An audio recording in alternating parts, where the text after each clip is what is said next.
Rebonjour à tous et toutes. Bonjour Stéphane.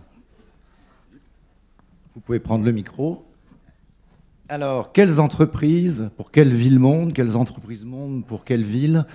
Vous êtes le président d'Orange, opérateur historique, le premier opérateur télécom en France. Vous êtes un Marseillais de cœur, vous avez fait vos études de la 6e jusqu'au bac, ici. Vous avez une maison, je crois, pas loin.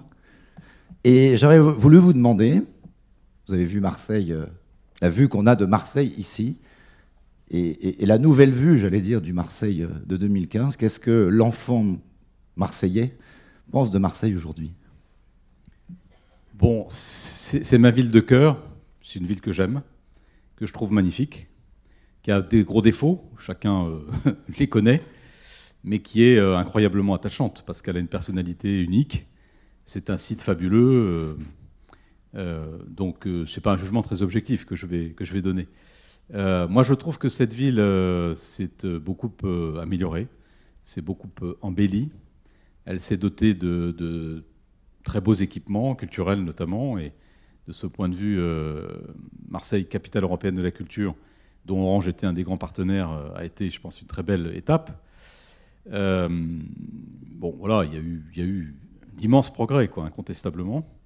Il y a encore certainement des choses à faire. La circulation automobile, qui est encore un point noir. Notamment, bon, il y a des questions de propreté dans cette ville qui sont lancinantes, on le sait, mais c'est pas facile. Mais je trouve qu'il y a toujours un potentiel d'abord incroyable. Donc encore beaucoup de choses à faire. Et globalement, depuis une quinzaine d'années, je trouve que c'est quand même une ville qui s'est beaucoup améliorée, un peu sur tous les plans. Donc je suis assez heureux comme Marseille. Je trouve d'ailleurs que l'image encore de la ville dans les médias, bon, c'est un peu un lieu commun de dire ça, mais ne reflète pas ce changement que chacun peut observer quand on vient ici. Quand on pense Smart City, et Marseille en particulier, vous avez cité quelques cas, on se dit les villes concentrent à la fois les problèmes, mais elles concentrent aussi, c'est la chance qu'elles ont, les solutions. Et les entreprises, notamment les entreprises telles que la vôtre, ont aussi des solutions à proposer. On va vivre dans un monde, on le voit bien, de plus en plus connecté, où les télécommunications, les infrastructures télécom vont jouer un rôle majeur de cette révolution numérique. Qu'est-ce que vous, en tant que patron d'Orange, vous avez comme vision, je vais vous demander de faire un peu de prédiction, de la Smart City, un Marseillais du futur? Qu'est-ce qu'il va pouvoir imaginer comme usage grâce à cette révolution numérique qui va permettre de résoudre un certain nombre de ces problèmes que vous avez cités? Bon, on va parler de Marseille, un peu comme exemple, mais la première chose qu'il faut rappeler à tout le monde, c'est que dans le futur, il y aura de plus en plus d'habitants de notre planète qui vivront dans des villes, partout dans le monde. Le phénomène de la concentration urbaine, en particulier près des côtes d'ailleurs, est un phénomène, une lame de fond qui va se prolonger et dans un continent comme l'Afrique, dont on parlera peut-être tout à l'heure, où nous sommes très présents, ce phénomène de concentration urbaine est vraiment quelque chose de majeur. Donc c'est beaucoup dans les villes que vont en effet se concentrer aussi les problèmes, parce qu'il faudra faire vivre des centaines de millions de personnes dans ces villes, dans des conditions qui soient acceptables du point de vue des transports, du point de vue de l'écologie, en particulier. Alors, à quoi ressembleront peut-être nos villes de 2030, et Marseille y compris, bien sûr? D'abord, je crois qu'on peut sans doute dire qu'elles ce seront des villes plus écologiques. Cette préoccupation-là de l'efficacité énergétique, l'utilisation des énergies renouvelables, la diminution de la voiture. Donc, ce sera des villes où il y aura moins de voitures, dans certains cas plus de voitures du tout. Vous savez qu'il y a une ville qui est un peu un des modèles des Smart Cities du futur, qui est la ville de Songdo en Corée, où tout le fonctionnement du centre urbain a été conçu sans aucune voiture. C'est le cas aussi de la ville de Masdar, près d'Abu Dhabi, dans les Émirats arabes unis. Donc la place de la voiture dans la ville, incontestablement va refluer. Il faut se préparer à cela. Donc l'écologie, ça c'est la première chose. Ensuite, il y a tout ce qui tourne autour de la connectivité. Donc la ville du futur va être une ville connectée, de plus en plus connectée. Elle l'est déjà, vous me direz, mais elle va l'être encore plus. Nous, opérateurs, notre première mission, c'est de déployer les réseaux fixes et mobiles qui vont permettre d'apporter cette connectivité, en sachant que si on regarde un critère tout simple qui est le volume des échanges de données sur les réseaux mobiles. Ce qu'on constate depuis plusieurs années, c'est que ces volumes doublent chaque année. C'est un peu comme si on construisait des autoroutes, en l'occurrence des autoroutes numériques, et où les voitures et les camions qui circulent doublent en nombre chaque année. Vous imaginez le défi que ça représente quand même pour les opérateurs. Donc ces villes connectées, elles vont permettre une multitude de nouveaux usages. Ça va des parkings intelligents, où en rentrant dans le parking, on vous indiquera exactement la place où vous devez aller. Ça se fait aussi dans les villes elles-mêmes. Il y a des villes aujourd'hui qui ont, dans leur secteur de centre-ville, des systèmes qui permettent de guider les voitures jusqu'à la place disponible. Il y a tout un volet sur le tourisme. J'en parle parce qu'à Marseille, ça a, je crois, aussi une résonance particulière. Le numérique apporte beaucoup à l'expérience touristique.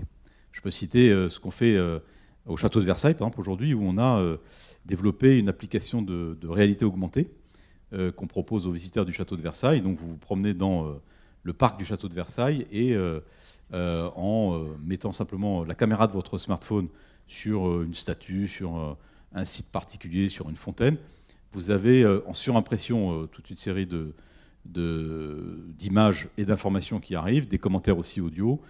Donc le smartphone est un moyen très facile d'apporter cet enrichissement, je dirais, de l'expérience touristique à tous les visiteurs d'une ville. À Marseille, certainement, ce sera important.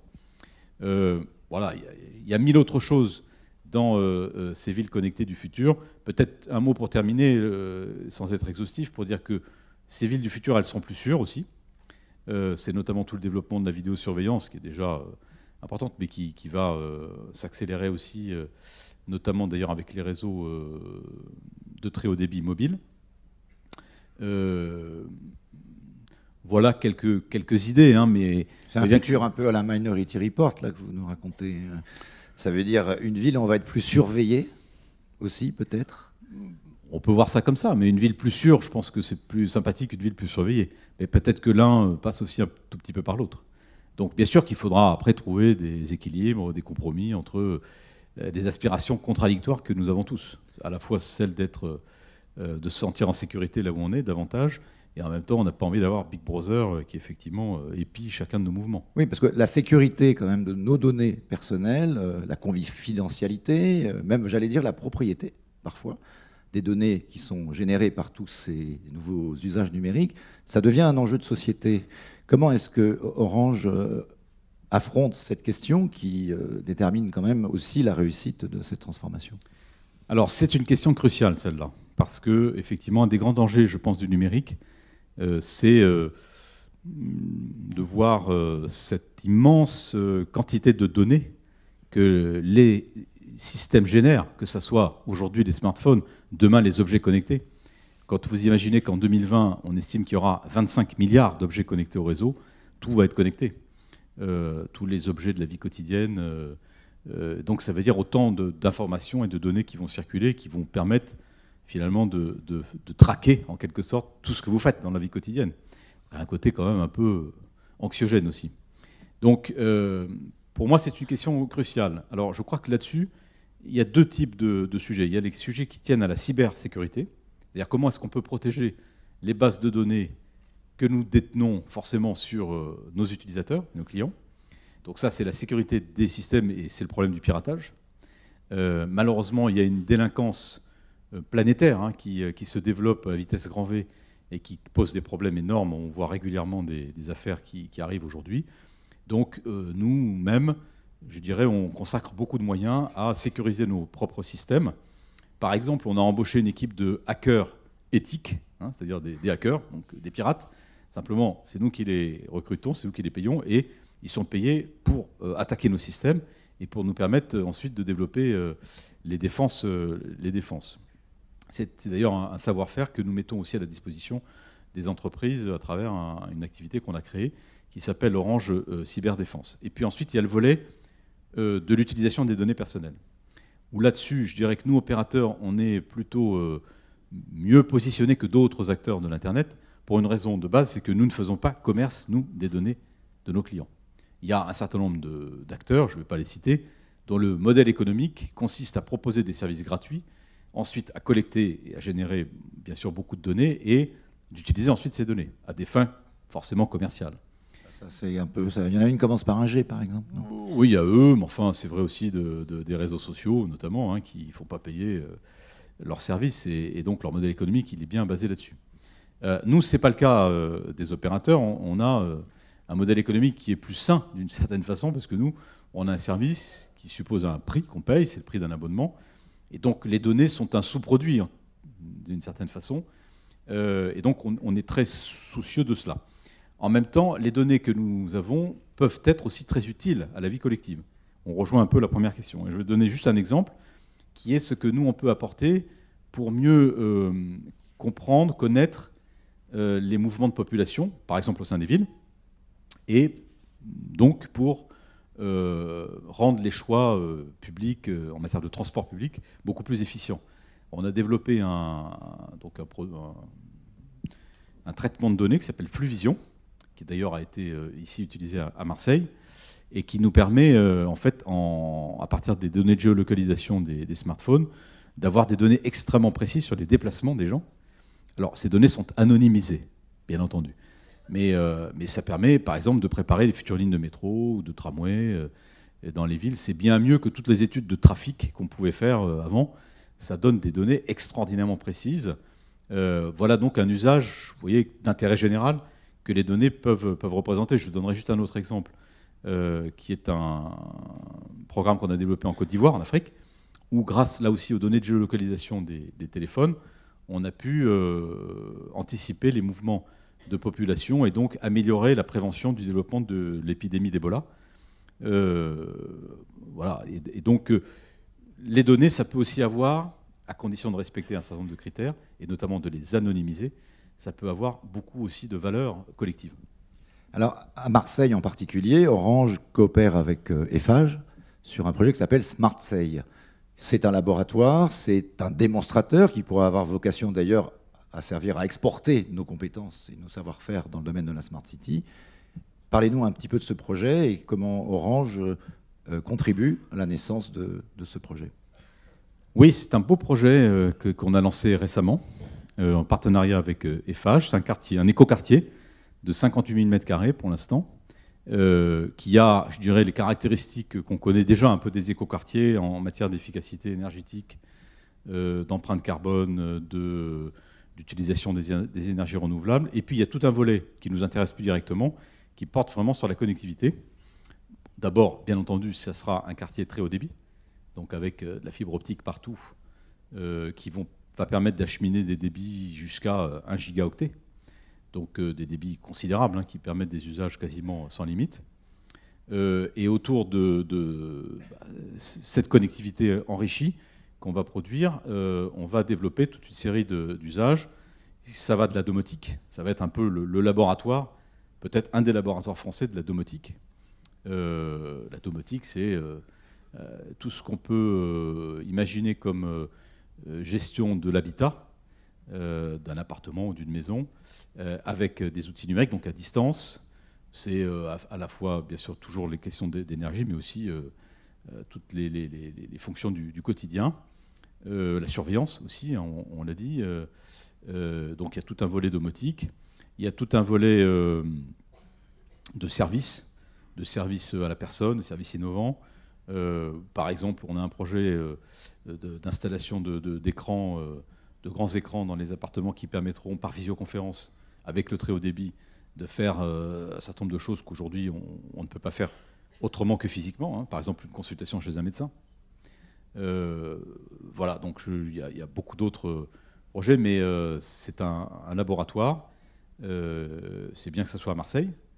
Et pour nous, c'est un terrain d'expérience dans le cas de ce partenariat. Pourrait généraliser, que vous pourriez tenter dans... Ça préfigure, à mon avis, ça préfigure tout à fait le type de développement urbain qu'on verra dans l'avenir. Alors évidemment, c'est plus facile de le faire quand c'est un quartier qui sort de terre. Appliquer tout cela à un habitat ancien, existant, c'est plus compliqué. Mais en tout cas, en termes de services et d'usages un peu innovants, ça va être un terrain d'expérience très intéressant. Parlons un petit peu d'Orange. On a l'impression qu'Orange insiste beaucoup plus aujourd'hui sur les infrastructures et les tuyaux et moins sur les contenus.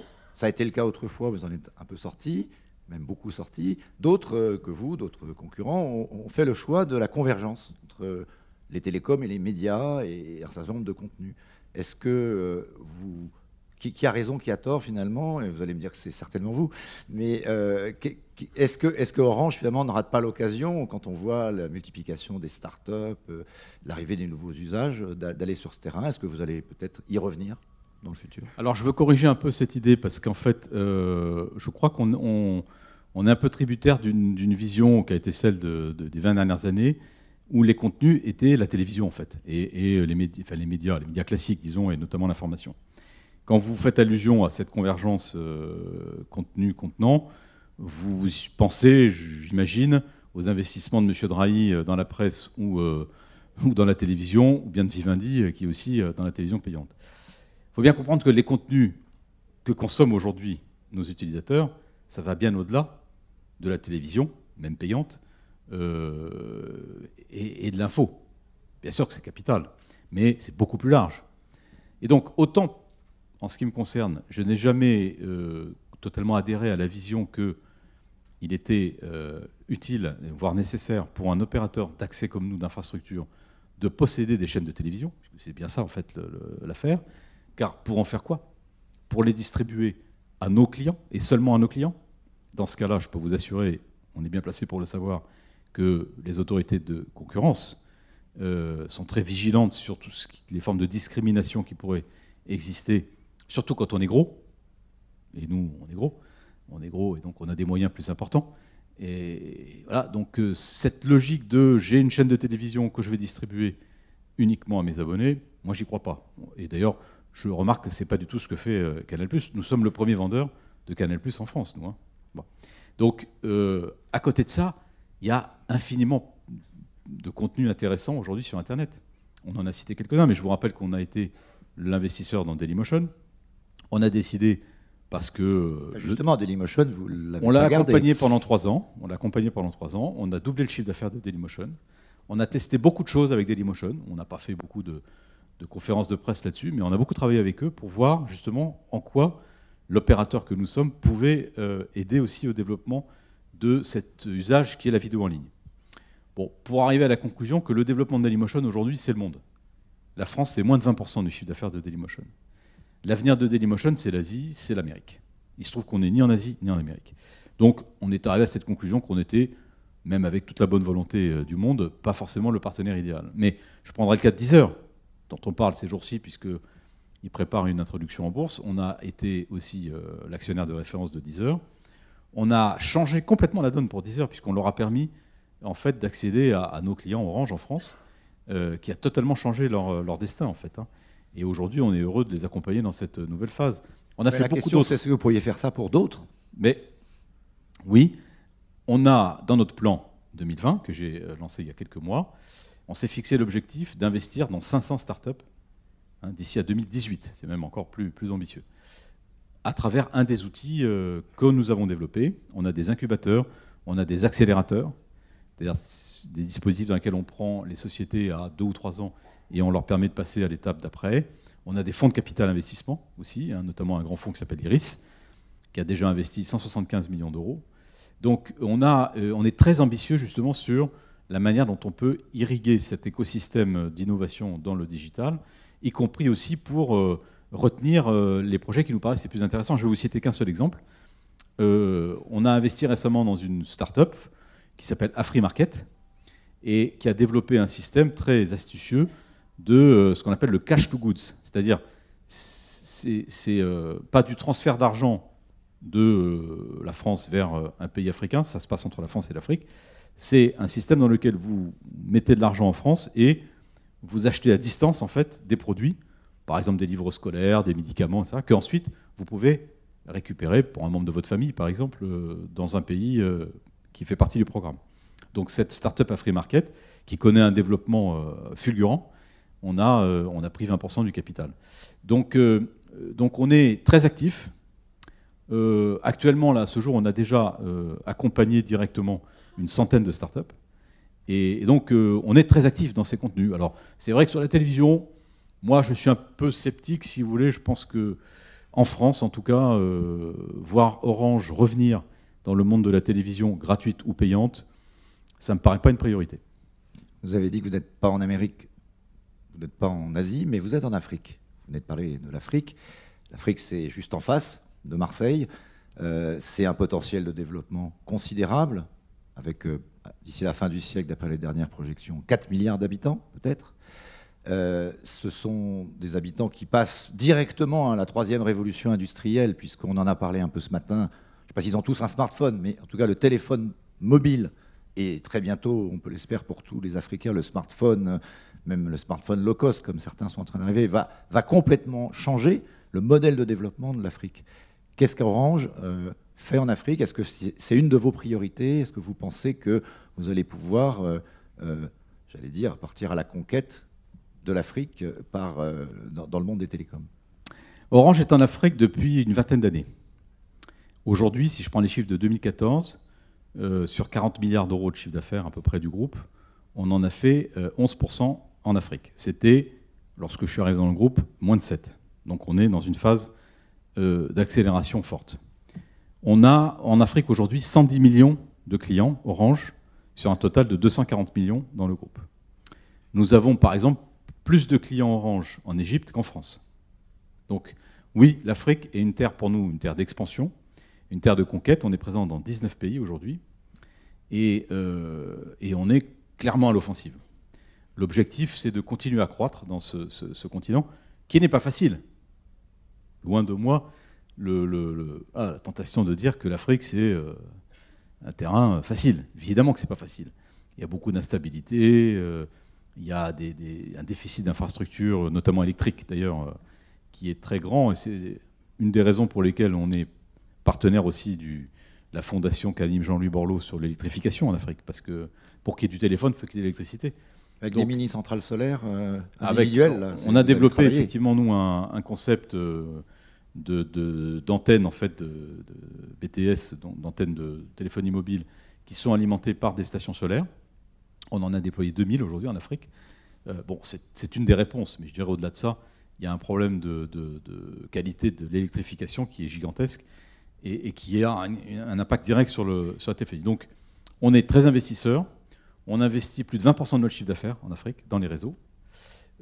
Parce que, en effet, l'Afrique, c'est la frontière numérique de demain. Vous l'avez dit, 40% de la population du globe, à la fin de ce siècle, si on croit les projections de l'ONU, sera en Afrique. Et donc, c'est là que ça se passe. Il y a aussi une question que je mentionne parce qu'elle n'est pas bien connue, c'est celle des câbles sous-marins. Aujourd'hui, vous avez 95% du trafic Internet, mondial d'ailleurs, qui passe par les câbles sous-marins. Donc il y a un enjeu absolument capital pour toute l'économie numérique d'ailleurs, autour de ces réseaux de câbles sous-marins. Et il y a des investissements en permanence parce que là aussi les trafics augmentent considérablement. Nous sommes, nous, opérateurs de câbles sous-marins. On est un des derniers grands opérateurs occidentaux de câbles sous-marins. Et notamment, il y en a beaucoup qui passent à Marseille d'ailleurs. Il y en a pas mal qui passent à Marseille, qui est effectivement un point d'atterrissement important. Marseille à Toulon. Et donc on opère des réseaux de câbles qui font la côte ouest et la côte est de l'Afrique. Et ça fait partie de la stratégie de connectivité aussi qui est très importante dans ces pays. Donc nous sommes investisseurs, nous sommes en croissance, on a l'intention d'aller plus loin, y compris par des acquisitions quand on pourra le faire. On a en ce moment plusieurs projets en cours. Orange a vocation à être un des grands opérateurs, peut-être le plus grand opérateur panafricain dans quelques décennies. Quand vous voyez Facebook ou Google qui envisagent de, justement, pas passer par les câbles, mais de faire des ballons ou différents systèmes qui permettront d'avoir Internet partout, gratuitement, dans les pays en développement, vous pensez que vous pourriez faire investir dans ce secteur aussi, ou vous profiterez de leur... Pour une fois, ça serait à l'envers, ça serait eux qui feront les infrastructures? Alors, je crois qu'il faut distinguer ce qui est la technologie et le modèle économique. Toujours un peu. Dans la technologie, nous, on est intéressés par les expériences qui se font partout. Il y a les ballons de Google, il y a les drones de Facebook, il y a les satellites d'Elon Musk avec SpaceX. Donc, tous ces projets-là, on les suit. On a des échanges techniques avec eux. Moi, je rencontre régulièrement les dirigeants de ces groupes. Et parce que ça nous intéresse, bien sûr, de voir comment on pourra faire face à l'explosion des trafics, encore une fois. L'essentiel sera par des moyens terrestres et sous-marins, hein, mais pourquoi pas s'il y a d'autres technologies. Ce que je dirais, c'est que ça prend quand même du temps, et les expérimentations qui sont faites aujourd'hui montrent qu'il va falloir quand même du temps pour fiabiliser les systèmes, hein. Les ballons, ça se perd, et parfois il faut plusieurs jours, voire plusieurs semaines pour les retrouver. Donc c'est un exemple que je donne, mais on est très très loin d'être arrivé à une phase de maturité qui permette d'assurer vraiment une connectivité. Ensuite, il y a la question du modèle économique. Moi, je le dis simplement, je ne crois pas à la gratuité de l'infrastructure. Je pense que c'est une promesse folle de faire cela, malhonnête même d'ailleurs, parce que personne ne peut expliquer ou justifier le fait qu'on fasse des investissements gigantesques qui se comptent en dizaines de milliards pour derrière avoir un service gratuit. Ou alors il faut faire ça sous couvert de fonds publics. Je ne crois pas que ces entreprises ce ne sont pas des ONG non plus. Et donc il y a forcément un modèle économique, il y a forcément un moment où il faut pouvoir rentabiliser. Le patron de Google avait demandé que les infrastructures télécom soient financées par le contribuable à un moment. Pourquoi pas? Non mais moi je dis pourquoi pas. Le point c'est que ce n'est pas le système qui prévaut aujourd'hui, nulle part dans le monde d'ailleurs, tout simplement parce que les États ils ont déjà beaucoup de choses à financer, importantes, l'éducation, la santé, la culture, etc. Et que, alors qu'il y a une économie de l'accès, justement, qui s'est mise en place avec des opérateurs importants, c'est pas la priorité, je pense, pour les États aujourd'hui, d'aller mettre des centaines de milliards de dollars ou d'euros d'investissement pour ce type de choses. Peut-être qu'un jour ça le sera, et moi, vous savez, je ne suis pas contre le fait qu'on nationalise tous les opérateurs, hein. Si on paye correctement les actionnaires, pourquoi pas. Mais j'ai pas l'impression que, vu l'état... Pas une annonce, hein, rassurez-vous. Non, mais si j'ai pas d'annonce, ça me concerne pas, c'est pas moi qui vais décider ça, mais j'ai pas l'impression que l'état des finances publiques... L'État est toujours actionnaire, dans le monde. Bien sûr, mais on est heureux de l'avoir comme actionnaire. Mais voilà, Orange est une entreprise privée qui développe ses projets dans un monde de concurrence, qui a été voulu par les pouvoirs publics il y a 20 ans. Et on essaye, bien entendu, de se battre avec nos armes dans cette concurrence. Revenons à Marseille, une ville-monde qui a un potentiel énorme, qui demande qu'à exploser, mais qui a besoin du numérique, on en a beaucoup parlé. Alors le très haut débit numérique, pas seulement à Marseille, mais partout à Marseille, c'est envisageable? À quel horizon? La fibre partout? Est-ce que vous avez là-dessus, sinon des annonces, en tout cas des promesses? Oui, bien sûr. D'abord, la fibre sera partout à Marseille, je le dis, c'est clair. Quand bientôt. Ça, je ne vais pas vous donner une date là parce que je ne veux pas m'engager sur quelque chose que je ne saurais pas tenir scrupuleusement. Mais on est en cours de déploiement quand même aujourd'hui, hein, et ça marche très bien d'ailleurs. Et donc il y a de plus en plus de Marseillais qui aujourd'hui peuvent avoir accès à la fibre et d'ailleurs la prennent. Hein, ça marche plutôt bien.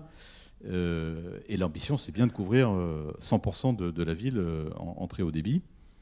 Il faut aussi avoir la perspective de l'arrêt du cuivre. Parce que nous, on nous dit toujours, bah oui, mais finalement, vous investissez dans la fibre, mais il y a quand même le réseau filaire, le réseau où il y a la DSL aujourd'hui. Et donc, qu'est-ce que vous allez en faire? Mais l'avenir, c'est bien qu'il y a un moment où on va arrêter le cuivre. On a commencé à le faire dans quelques villes. Et donc, dans quelques années, forcément, on va basculer complètement sur la fibre. C'est ça la perspective, hein. Et donc, c'est aussi pour ça, nous, qu'on a décidé d'accélérer fortement nos investissements. Et donc, oui, Marseille, bien sûr, sera une ville entièrement fibrée. Voilà, c'est une promesse. Merci Stéphane Richard. On va vous applaudir, vous remercier.